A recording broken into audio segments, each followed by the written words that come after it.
Hello, my dear students. Today, we are going to study the short story The Homecoming by Rabindranath Tagore, which is prescribed in the SYBA syllabus of compulsory English in a new syllabus, that is credit pattern syllabus of Savitribai Phule, Pune University. Rabindranath Tagore, as you know, he is a renowned Bengali poet, musician, and playwright, and even he has written very famous short stories.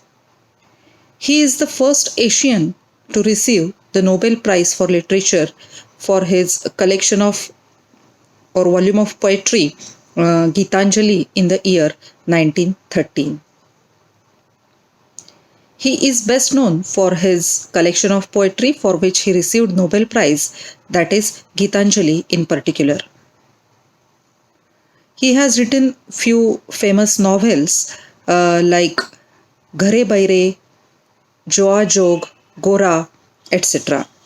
And they cover the issues that range from Indian nationalism and religious zeal to enslavement of women and the bondage of and the tradition of bondage and custom and many other Indian customs. Most of his works are originally written in Bengali and afterwards they were translated into English so that they were more accessible to the international audience. His writing conveys sympathy for the poor and upholds universal human values. Tagore also wrote musical dramas and two autobiographies. He also started an experimental school, Shantiniketan, where he tried his Upanishadic ideals of education. Coming towards the story, The Homecoming, it is the tragic tale of an adolescent boy, Pathik. The story moves from a light-hearted and playful tone to a heart-wrenching climax, as it tells the boy's journey from his village home and family to the metropolitan city, Calcutta. Pathik is a mischievous boy and he has come to dislike his mother's efforts to discipline him. He is a adolescent boy and he does not like the discipline which has been put by his mother upon him, and so he goes on continuing with his mischiefs, and therefore his mother is irritated with him. She always scolds him. So when the opportunity comes to go to Calcutta with his uncle, Pathik jumps at it. Pathik is eager to grab the opportunity. But life in the city, in the midst of strange, jeering schoolmates and an indifferent aunt, turns out to be tragic. But whatever were his expectations from the Calcutta school and his friends over there and his auntie, all of them, they failed and he met a tragedy. Pathik at the end of the story learns the value of what he has left behind, and he yearns to go back. He is very eager to go back.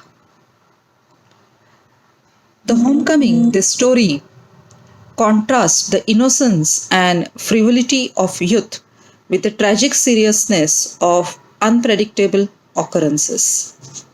So now we will read the story. Pathik Chakravarti was a ringleader among the boys of the village. A new mischief got into his head. There was a heavy log lying on the mud flat of the river, waiting to be shaped into a mast for a boat. He decided that they should all work together to shift the log from its place and roll it away. The owner of the log would be angry and surprised, and they would all enjoy the fun. Everyone seconded the proposal and it was carried unanimously. Pathik and his friends, they were continuing with their mischiefs, They were on the bank of the river, and there was a log of wood which was getting converted into a boat or mast of a boat. And the idea these adolescent boys they had in mind that they will roll that log into the river, and therefore the owner will be surprised and angry next day. And all other boys, like Pathik, they were also mischievous and they supported his proposal. And they decided unanimously to do that mischief.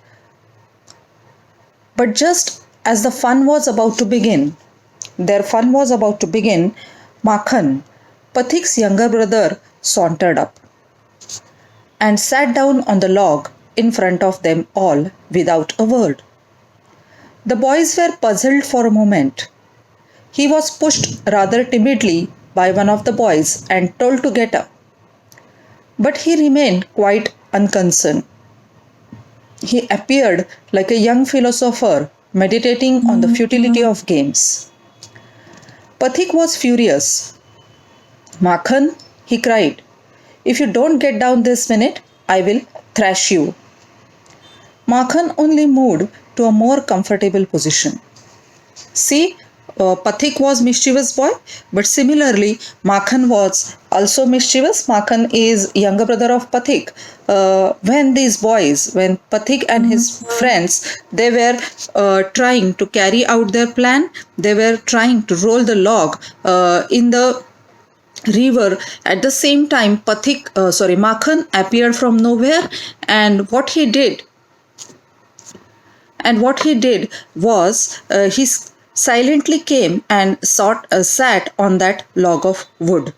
And Pathik is very angry. He threatened him that Makhan, if you don't get up from that log, I will push you, or rather we will push you along with that wood in the river. But he is also mischievous and he sat like a philosopher. He sat very calmly and silently to a more comfortable position. Now, if Pathik was to keep his real dignity before the public, it was clear he ought to carry out his threat. But his courage failed him at the crisis. His fertile brain, however, rapidly seized upon a new maneuver, which would discomfit his brother and afford his followers an added amusement. He gave the word of command to roll the log and Makhan over together. Makhan heard the order and made it a point of honor to stick on. But he overlooked the fact, like those who attempt earthly fame in other matters, that there was peril in it. The boys began to heave at the log with all their might, calling out, 1, 2, 3, go! 1, 2, 3, go! At the word go, the log went, and with it went Makhan's philosophy, glory, and all. See, though Makhan was his younger brother, the adolescent boys, they have got their own identity, they have got their own ego, and therefore Pathik's ego was hurt when Makhan refused to move away from that log. And if he has to maintain his dignity, if he has to maintain his position in front of his friends, it became very necessary, it became essential to push that log along with Makhan. And he did the same. He gave the orders to his friends that we will push the log along with the Makhan in the river. And they started pushing it. And when you do some heavy work, you say 1, 2, 3, go. Similarly, so they were counting and they were pushing the log. And Makhan thought that his elder brother will not do such kind of a mischief. He will not hurt him. But his confidence failed and Makhan fell in the mud along with the wood. All other boys shouted themselves hoarse with delight. See, now these boys, they are delighted because they have pushed the log in the river along with Makhan. But Pathik now was little frightened. See, he has done a mischief. He has pushed Makhan along with the log, and therefore he was frightened of his mother. He knew what was coming, and sure enough, Makhan rose from Mother Earth. Makhan was completely drenched in the mud. He rose from the Mother Earth, blind as fate and screaming like the Furies. See, Makhan was now very angry because he was injured as well. The mud covered whole his body, so he was shouting very furiously, very angrily. He rushed at Pathik and scratched his face. See, two boys, they were fighting among themselves, two brothers, they were having a fight among themselves. He scratched his face, Makhan scratched the face of Pathik and beat him and kicked him and then went crying home. He went crying home. The first act of the drama is over here. Pathik wiped his face and sat down on the edge of the sunken barge on the river bank. Pathik, after doing all this mischief, he sat down on the bank of the river and began to chew a piece of grass.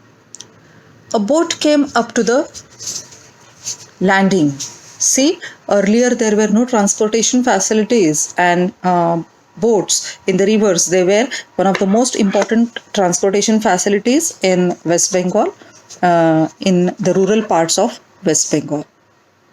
And a middle-aged man, a boat came near the bank of the river, and a middle-aged man with grey hair and dark moustache stepped on shore.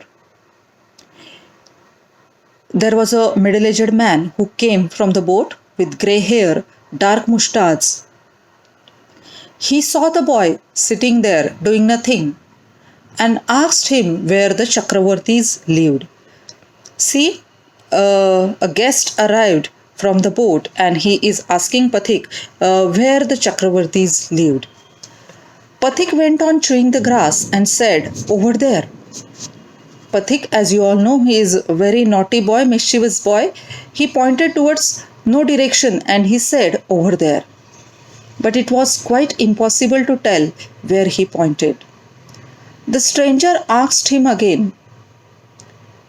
The stranger asked once more to Pathik.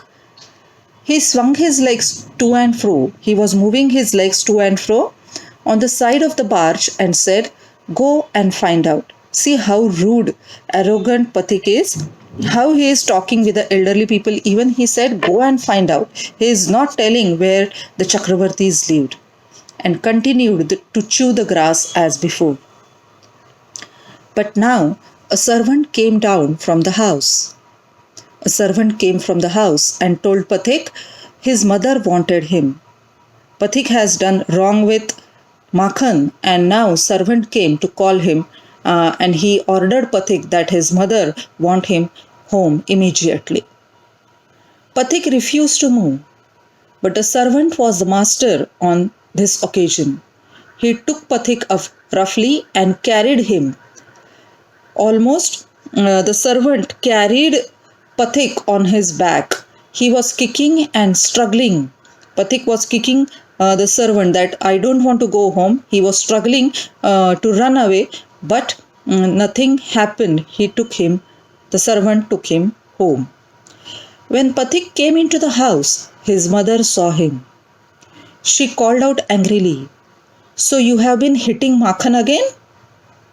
Mother is very angry and she is asking the question to Pathik, why did you hit Makhan? Pathik answered indignantly, no, I haven't. Who told you that? See how Pathik is telling lies. He is saying, no, I haven't hit I haven't hit Makhan. Who told you that? His mother shouted, don't tell lies. You have hit him. Pathik said suddenly, I tell you, I haven't. Pathik is again asserting, he is telling lie with full confidence, I haven't hit Makhan. You ask Makhan. But Makhan thought it best to stick to his previous statement. He said, yes, mother, Pathik did hit me. Pathik's patience was already exhausted. Pathik was already exhausted. He lost his patience.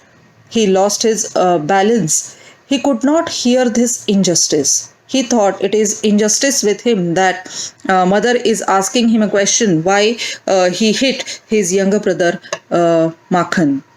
He rushed at Makhan in front of the mother and hammered him with blows. So, in front of the mother, again he slapped his younger brother.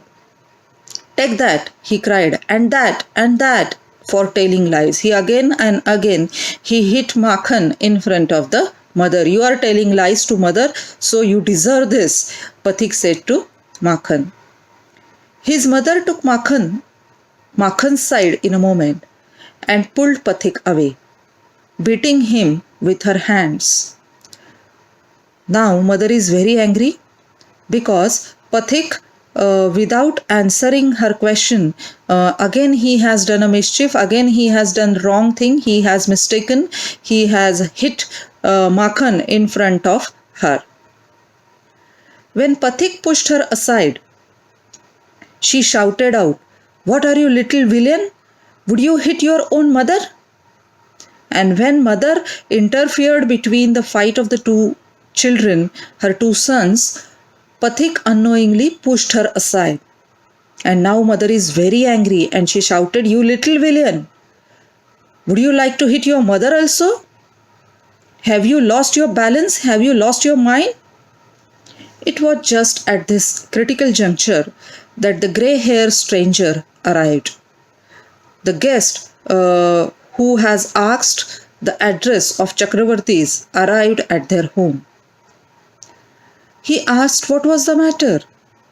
Pathik looked sheepish and ashamed. Now Pathik came to know that Chakravartis was his surname. Chakravarti was his surname, and the stranger was asking for his own home, and he has misguided the stranger. He has misguided the guest of his own home, and now he is feeling ashamed of his mistake. And now he knew that he is going to get good scolding from his mother. But when his mother stepped back and looked at the stranger, her anger was changed to surprise, for she recognized her brother.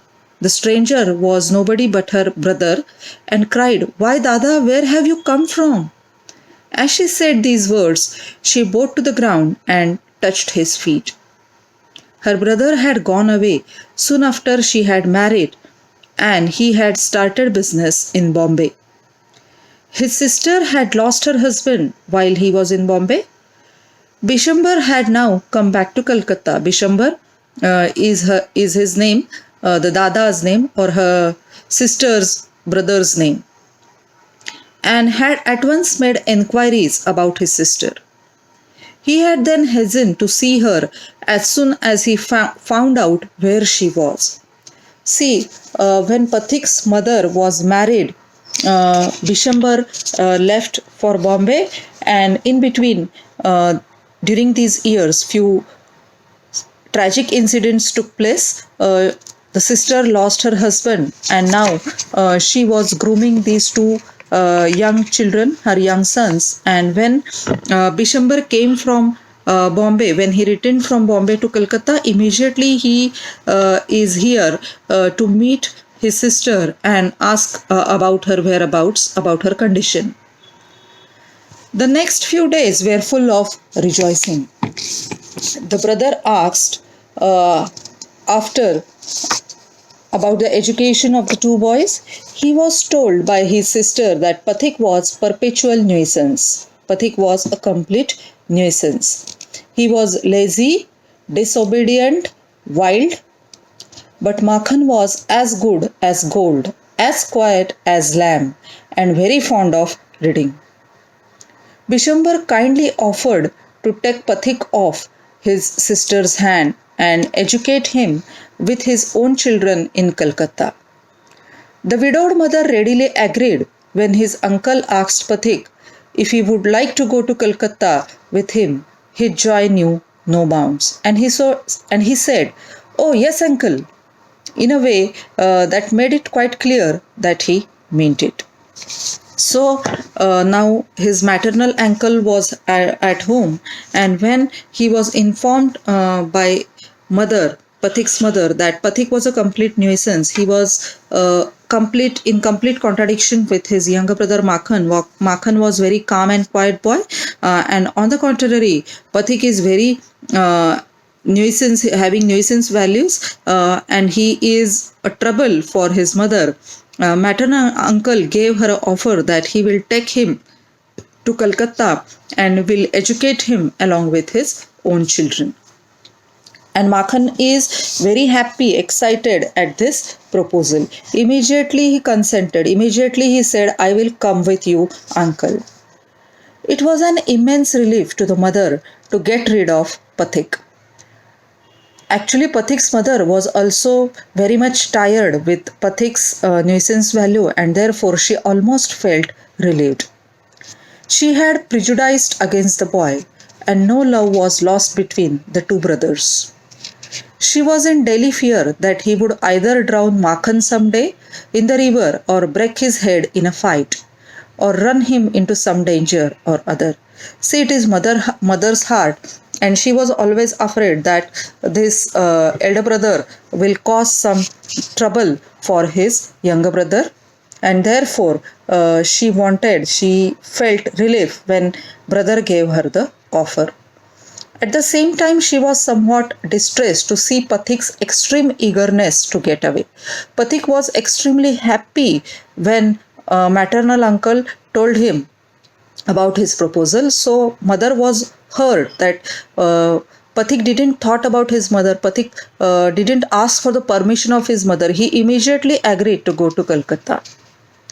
Pathik, as soon as all was settled, kept asking his uncle every minute when they were to start. He was on pins and needles all day long with excitement, and he lay awake most of the night. He was very much excited to go to Calcutta. He couldn't sleep that night. He bequeathed to Makhan in perpetuity his fishing rod, his big kite, and his marbles. He handed over everything, all the games, fishing rods, big kite, his marbles, everything he gave to Makhan. Indeed, this time of departure, his generosity towards Makhan was unbounded. When they reached Calcutta, Pathik made the acquaintance of his aunt. He had never met his auntie before, and when he reached Calcutta, he met his aunt for the first time. She was by no means pleased with this unnecessary addition to her family. Auntie was not at all happy with this unnecessary addition in her family. She found her own three boys quite enough to manage without taking anyone else. She was already fed up with her three boys who were of the adolescent age, and this was one more addition whom her husband had brought. And to bring a village lad, and in addition to that, he was not a city boy, he was a village boy of 14 into their midst was terribly upsetting. His sight was terribly upsetting for his auntie. Bishambar should really have thought twice before committing such an indiscretion. Bishambar, without thinking, he brought the child to Calcutta, but he would have given a second thought. He would have given a second thought that whether he should bring the child to Calcutta or not. In this world of human affairs, there is no worse nuisance than a boy of the age of 14. See, this is an adolescent age. So the boy is neither ornamental nor useful. This is the description of the adolescent age. It is impossible to shower affection on him as on little boy. The boy of 14 is not a child, and therefore we cannot shower our affection or love on that boy. If he talks with childish lips, he is called a baby. And if he answers like a grown up way, he is called impertinent or rude. In fact, any talk at all from his is resented. It is the condition of the child or the boy of the age of 14. Then he is at the unattractive growing age. He grows out of its clothes with innocent haste. His body is growing very fast, height is increasing, his voice grows hoarse and breaks and quavers. Even the adolescent boy's voice is quavering or it shakes. His face grows suddenly angular and unsightly. He is becoming a man. The boy is becoming a man, and therefore these are the growth years. It is easy to excuse the shortcomings of early childhood. Children, they can be excused of their mistakes, but not the people, sorry, not the students of the adolescent age. But it is hard to tolerate even unavoidable lapses in a boy of 14. So, no mistake is tolerated by the boy of 14. The lad himself becomes painfully self conscious. When he talks with elderly people, he is either unduly forward or else so unduly shy that he appears ashamed of his very existence. He feels shy to talk with the elderly people. And sometimes, if he talks, people say that he is very rude, he is very bold, he doesn't respect the elderly people, and therefore he is ashamed of his own existence. Yet, at this very age, when in his heart of hearts a young lad most craves for recognition and love. But see, this is the age when the boy is craving, when the boy is wishing for his own identity, for his own recognition and love, and he becomes the devoted slave of anyone who shows him consideration. This is very dangerous age. If somebody, a wrong person, shows love and affection for such kind of a boy, he might go. There is always a possibility that the boy, adolescent boy, might go after that wrong person and may commit some wrong things. But nobody shows the consideration towards such boys in the home. But none dare openly love him, for that he would be regarded as undue indulgence and therefore bad for the boy. So, what with scolding and chiding? He becomes very much like a stray dog. See how Rabindranath Tagore is explaining the age, the adolescent age, and the adolescent boy. He is scolded, chided at home, and he becomes very much, the condition of the adolescent boy is very much like the stray dog. Nobody asks him at the home, and even in his friend circle. For a boy of 14, his own home is the only paradise. Actually, for the boy of 14, his own home is the paradise, but sometimes even the children, they are neglected, like Pathik, they are neglected at the home front also, and they face the troubles. To live in a strange house with strange people, that is what the condition of the Pathik. Nowadays, he is living with his aunt and auntie in Calcutta, which is strange house, strange place. And in a little short of torture. It is nothing but torture. While the height of bliss is to receive the kind looks of women and never to be slighted by them. His maternal auntie, Mami, she was always punishing him for small things or small wrongs what he did, and therefore he wanted kind looks from her. It was anguish to Pathik to be the unwelcome guest in his auntie's house. Despised by this elderly woman, she hated him. His auntie hated him and slighted on very occasion, and she humiliated him on every occasion. If she ever asked him to do anything for her, he would be so joyed that he would overdo it. If sometimes the auntie asked for his favor, he would overdo it for impressing her, and he will commit some mistakes, and then she would tell him not to be so stupid, but to get on with his lessons. The cramped atmosphere of neglect. He was living in the cramped atmosphere of neglect. He was completely neglected in his auntie's house. He was oppressed Pathik so much that he felt that he could hardly breathe. He wanted to go out in the open country and fill his lungs and breathe freely. See, he was a country lad, he was a boy from the village, and therefore he felt in the Calcutta, in the metropolitan city, Calcutta, where he lived in a small house, he felt he couldn't breathe and he wanted to run back to his own village, to his own grassland, bank of the river, where he could fill his lungs with a lot of oxygen and clean air. But there was no open country to go to. There was no open spaces in Calcutta at that time also. Surrounded on all sides by Calcutta houses and walls. It would be a dream night after night of his village home, and longed to go back. And he longed to go back there. So he always saw his village in his dreams, and he wished to go back to his village. He wished to go back to those glorious meadows, those grasslands, where he would wander about the day singing and shouting for joy.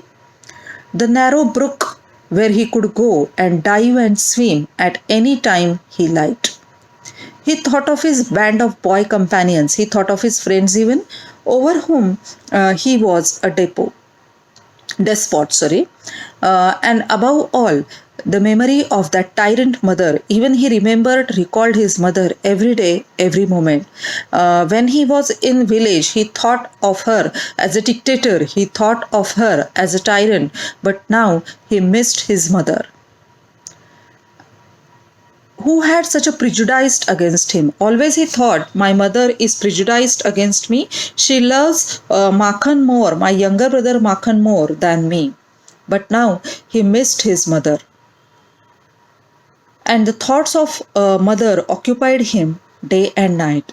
A kind of physical love like that of animals, a longing to be in the presence of the one who is loved, an inexpressible wistfulness during absence, a silent cry of the inmost heart for the mother. His soul was crying for his mother's love. Now he has understood the value of his mother's love and caring and affection. Like the lowing of a calf in the twilight, as the calf is lowing for the mother, cow mother, similarly his heart was crying for his own mother. This love, which was almost an animal instinct, agitated the shy, nervous, lean, uncouth, ugly boy. No one could understand it, but it preyed upon his mind continually. There was no more backward boy in the whole school than Pathik. See what is the condition of Pathik in the Calcutta school. He was the most backward boy in that school. He gaped and remained silent when the teacher asked him a question. He couldn't answer a single question asked by his teacher, and he just stared at other students and stared at the teacher or the blackboard and got again scolding from the teacher. Like an overladen ass, patiently suffered. See, he is comparing himself with a dog, with an ass, overladen ass. He is patiently suffering all the blows that came down his back. When other boys were out at play, he stood wistfully by the window and gazed at the roofs of the distant houses. Even he has forgotten how he played. He was so dismal, he was so sad, he was so nervous that he even forgot to play. He didn't want to mix with the boys in Calcutta. And if by chance he saw children playing on the open terrace of any roof, his heart would ache with longing. One day he summoned up all his courage and asked his uncle, "Uncle, when can I go home?" He asked one day with his courage, he gathered his courage and he asked his uncle, "Uncle, when can I go home?" His uncle answered, "Wait till the holidays come." What is the answer given by his uncle? You can go home in the holidays, but you have to wait till the holidays come. But the holidays would not come till November, and there was a long time still to wait. Holidays were in November. This Pathik knew this was the fact, and November was far away. One day, Pathik lost his lesson book. Even with the help of books, he had found it very difficult indeed to prepare his lessons, and now, above all, he has lost his book. And now it was impossible to prepare his lessons or do his studies. Day after day, the teacher would cane him. The teacher would beat him with a cane, unmercifully. His condition became so abjectly miserable. He was a miserable boy who was beaten by the teacher because he had no books and therefore he couldn't complete his homework or his lessons. He was not prepared with his studies. Even his cousins were ashamed to own him. Even his cousins were ashamed. He was so a dumb boy at the school that his cousins felt ashamed about telling him that Pathik was their brother. They began to jeer and insult him. They teased him, they insulted him more than other boys, his own cousins. He went to his aunt at last and told her that he had lost his book. He gathered all his courage. He dared one day and told his auntie that, Auntie, I have lost my lesson book. Will you please purchase one more book for me? His aunt pursed her lips in contempt and said, You great clumsy country lout, how can I afford with all my family to buy you new books 5 times a month? See, I have to support my family. How can I buy you the new book? That night, on his way back from school, Pathik had a bad headache with a fit of shivering. When he was coming back from the school, he had headache and shivering. He felt he was going to have an attack of malaria fever. His one great fear was that he would be a nuisance to his aunt. The next morning, Pathik was nowhere to be seen. All searches in the neighborhood proved futile. The rain had been pouring in torrent all night. It was raining all the night. It is Calcutta, sea rainfall is very heavy over there, and those who went out in search of the boy got drenched through to the skin. So Pathik was lost. Pathik was nowhere to be found in the surroundings. Everybody, the neighbors, they started searching for him, but he was found nowhere. At last, Bishambar asked help from the police. His uncle Bishambar, he called for the police that my nephew is lost. At the end of the day, a police van stopped at the door before the house. It was still raining and the streets were all flooded. See, there was rain continuously. It was raining from last night and the streets of the Calcutta were flooded with water. Two constables brought out Pathik in their arms and placed him before Bishambar. He was wet from head to foot, muddy all over. His face and eyes flushed red with fever. Pathik was completely drenched. He was having high fever. His cheeks were flushing red with fever and his limbs all trembling. He hadn't eaten anything throughout the day and so he was very weak. His limbs were trembling all over.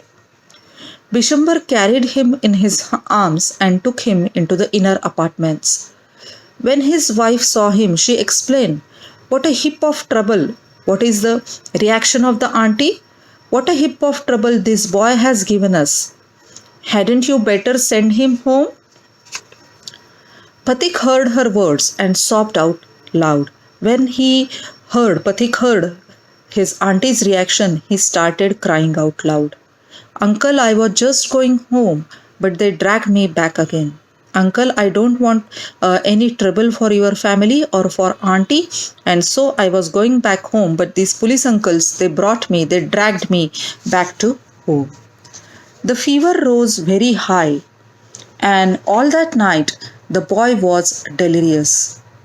Bishambar brought in doctor. Pathik opened his eyes, flushed with fever, and looked up to the ceiling and said vacantly, Uncle, have the holidays come yet? May I go home? Bishambar wiped the tears. Continuously, Pathik was asking the same question, have the holidays arrived and can I go home? He was having very high fever. His cheeks were red with the fever. Bishambar wiped tears from his own eyes and took Pathik's lean and burning hands in his own and sat by him through the night. The boy began again to mutter. Pathik was whispering again and again. At last his voice became excited. Mother, he cried, don't beat me like that, mother. I am telling the truth. The next day, Pathik became conscious for a short time. He turned his eyes about the room, as if expecting someone to come. Pathik was waiting for his mother. At last, with an air of disappointment, his head sank back on the pillow. He turned his face to the wall with a deep sigh. Bishambar knew his thoughts and bending down his head, whispered, Pathik, I have sent for your mother. Pathik, I know you are waiting for your mother. I have given him the message. She will be on her way. The day went by. The doctor said in a troubled voice that the boy's condition was very critical. Pathik's condition was now very much critical. He was having high fever of malaria. Pathik began to cry aloud. By the mark 3 fathoms. By the mark 4 fathoms. By the mark. He had heard the sailor on the river steamer calling out the mark on the plumb line. Now he was himself plumbing an unfathomable sea. Fathom is the measurement with which one can measure the depth of the sea, and now he thought that his own boat, his own life was sinking down in the river, in the sea. Means he was going to die. And so he was saying, by the mark 3 fathoms, by the mark 4 fathoms. Later in the day, Pathik's mother burst into the room. Pathik's mother came into the room like a whirlwind and began to toss from side to side and moan and cry in a loud voice. See, Pathik's mother was very anxious when Bishambar called her that Pathik is having high fever. She came running from her village to see Pathik, his condition. Bishambar tried to calm her agitation, but she flung herself on the bed and cried, Pathik, my darling, my darling. Pathik stopped his restless movements for a moment. His hands ceased beating up and down. He said, Hey. The mother cried again, Pathik, my darling, my darling. Pathik very slowly turned his head and, without seeing anybody, said, Mother, the holidays have come. When he sensed, at the end of the story, when he sensed that his mother with him, he just could utter a sentence, he just could say a sentence, Mother, the holidays have come. So, at the end of the story, he understands, Pathik understands the real value of his mother, his own native place. So, this is the story, The Homecoming by Rabindranath Tagore. I hope you have understood the story. Thank you very much.